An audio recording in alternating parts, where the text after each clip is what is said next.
কাটোয়া কাশিরাম দাস বিদ্যায়তন, শর্টকাটে কেডিআই। এটি শুধুমাত্র স্কুল না বা কতগুলো ক্লাসরুম নয়, এটা কাটোয়ার মানুষের আবেগ, কয়েক প্রজন্মের হাজার হাজার মানুষের বড় হওয়ার সাক্ষী এই প্রতিষ্ঠান। আজ আমরা চলে এসেছি এই কাশিরাম দাস ইনস্টিটিউশনে, যেখানে আজকে পালিত হচ্ছে বসন্ত উৎসব 2026। মহাকবি কাশিরাম দাস, যিনি মহাভারতকে বাংলায় অনুবাদ করেছিলেন, তারই নামানুসারে এই বিদ্যালয়ের নামকরণ করা হয়। এই স্কুলটি কাটোয়ার মহকুমার অন্যতম প্রাচীন এবং বড় উচ্চ মাধ্যমিক বিদ্যালয়। অত্যন্ত ধুমধাম করে পুরো মাঠ প্রাঙ্গণ জুড়ে প্রতি বছরের মতনও এবছরে পালিত হচ্ছে বসন্ত উৎসব ও দোল উৎসব। এই অনুষ্ঠানে রয়েছে সাংস্কৃতিক অনুষ্ঠান, নৃত্যনাট্য এবং রঙের উৎসবের মাধ্যমে বসন্তকে বরণ করে নেওয়া হয়। এই উৎসব কাটোয়ার বৈষ্ণব ঐতিহ্য ও শ্রী চৈতন্য মহাপ্রভুর স্মৃতিকে কেন্দ্র করে আয়োজিত হয়েছে।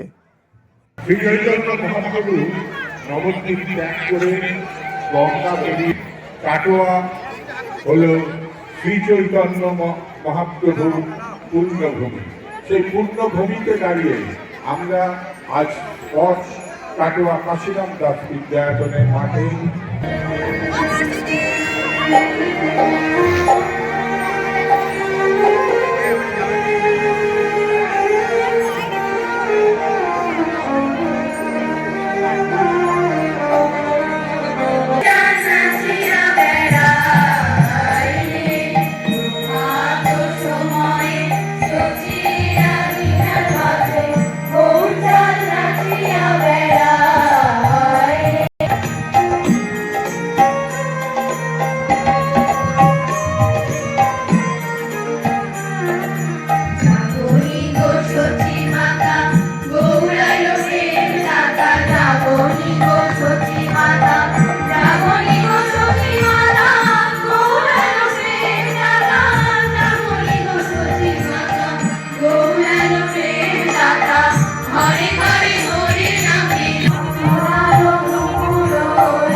আমরা সৌন্দর্যের পূজারী। সেই সৌন্দর্যে যদি থাকে দিব্যতার ছোঁয়া, তাহলে এই হৃদয় যেন ভক্তিভাবে হয়ে ওঠে আপ্লুত। সুরের ঝর্ণার ধারা মিশে যাক ভক্তির স্রোতে।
বসন্ত উৎসবে শুধুমাত্র এই স্কুলের ছাত্রছাত্রীরাই নয়, আশেপাশে যত স্কুল কলেজ রয়েছে তার সাথে পুরো কাটোয়াবাসী এই আনন্দে মেতে ওঠে। আশেপাশে দেখতে পাচ্ছেন খাবার স্টল, এবং এখান থেকে সোজা গিয়েই পরে মূল স্কুলটি, মানে যেখানে ছাত্রছাত্রীরা পড়াশোনা করে। এইগুলি হচ্ছে ক্লাসরুম যেখানে পড়ানো হয়। এখানেও রয়েছে একটি ছোট মাঠ, কিন্তু যে অনুষ্ঠানটা আয়োজন করা হয়েছে সেটা হচ্ছে ঠিক এর পাশে এই দিকে। কাটোয়ার ইতিহাসে এই কেডিআই স্কুল হলো এমন একটা বাতিঘর যেখান থেকে হাজার হাজার ডাক্তার, ইঞ্জিনিয়ার, শিক্ষক আর ভালো মানুষ তৈরি করে চলেছে। আজও কাটোয়ার মানুষ গর্ব করে বলতে পারে, আমি কাশিরাম দাসের ছাত্র।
এবারে এই বসন্ত উৎসব প্রভাতী সঙ্গীত অনুষ্ঠানের পর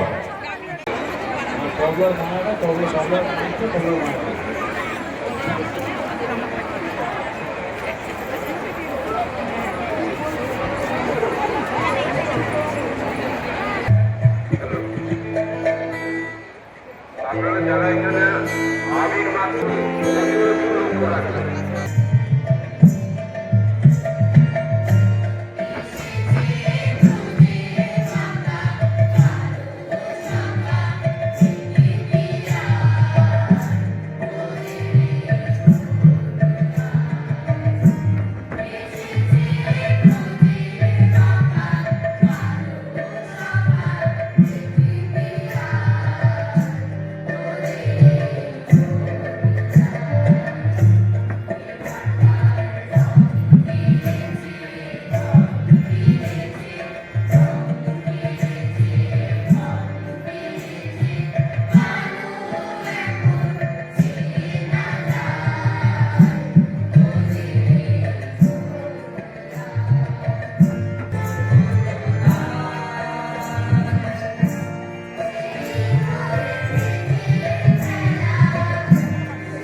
আজকের এই ভিডিওটি আপনাদের ভালো লাগলে চ্যানেলটি শেয়ার করে সাবস্ক্রাইব করে আমাদের পাশে জুড়ে থাকবেন। দেখা হবে অন্য কোনো নতুন ভিডিওতে।